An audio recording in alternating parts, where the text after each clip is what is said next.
Alright, I am back with another video and I have some really interesting mail, varying stuff. And I just wanted to show you this oil can, gallon oil can I found on eBay. I'm not buying it. The Texaco logo, it's probably from the 70s or something like that. I don't know really. It's not, I wouldn't think any valuable. Some sort of gallon oil drum or whatever can. But look at how rusted the bottom is. See that? That the value is pretty much rusted away, yet they want $25 for this starting bid. Oh, plus over $60 for shipping. And that's pretty much the way for any oil can or larger one. The larger ones I'm not worried about. Spoiler alert, I might do a little video on my kind of automotive collector's shelf in the garage one of these days. And I was just looking for a single oil can. That is one thing I do not have. But I don't want, one of these 90s cardboard oil cans that somebody wants $15 for $15 for shipping. Thank you, Mike and Frank from American Pickers, of making oil cans completely out of my price range. A lot of people are listing stuff, they don't even know what it is. They just call it 1960s and that's all. So anyway, let's just show you the mail. That's one thing about eBay is that people just cut and paste the auction listings from something else, and you say, oh wow, that's 1960s. Well, for A, 60s is not very old, and B, it's usually not 1960s, it's 70s or 80s. So anyway, first thing we have here for you is something out of Harrington, Washington. There's a Harrington cancel right there.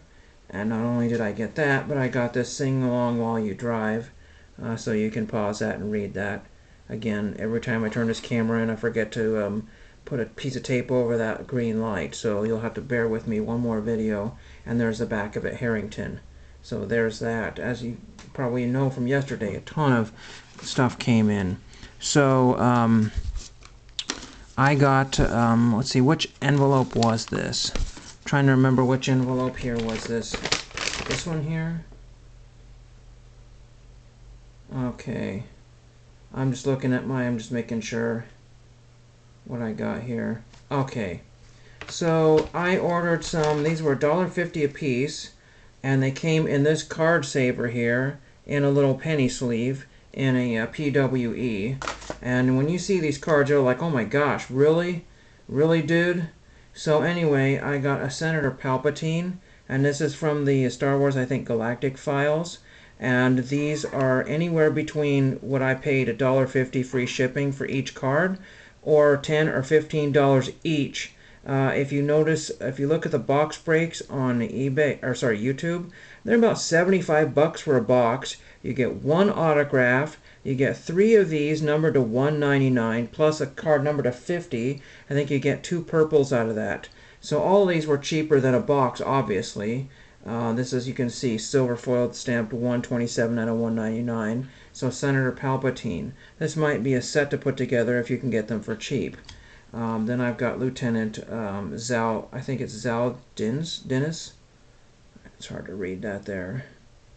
And this is numbered 185 out of 199.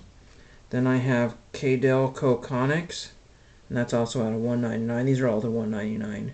Very nice cards. But like I said, they came out in really pretty good condition. One tiny ding on this Conics, number 95 out of 199. And then I got General Emmet, 131 out of 99. Sadly, a month or two ago, he died of COVID, and he was actually very influential on Lord of the Rings, and he was working on some Batman things. So to look up his Wikipedia, this is a really neat card here. I did not know that when I purchased it. I just liked that card because that was just really pretty cool. And I actually have another of his cards on the way, so stay tuned for that one. Now this one is frustrating me because I didn't order this card. Lat's Razzie, number to 199. I did not want that card. I just wanted the human characters. But I wanted to show you that John D. Brannon, I'll cover this up here, John D. Brannon right there, that is a card I did not get. So that Lattice Razzie, so I'm going to have to write the seller and say, oh, by the way, you sent me the wrong card. So, let's see, what else do we have here? It's something in the bottom of the envelope here. Oh. Okay, this is something, unfortunately, I don't have a picture to show you here. This is just kind of a cool old slide from the early 70s.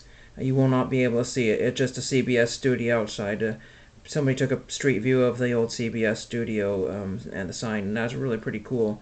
If I was doing my editing here, I could show you a picture of it, but I don't have an editor right now, and I don't know, the YouTube thing isn't very good, and I'm going to be looking for a new editor one of these days.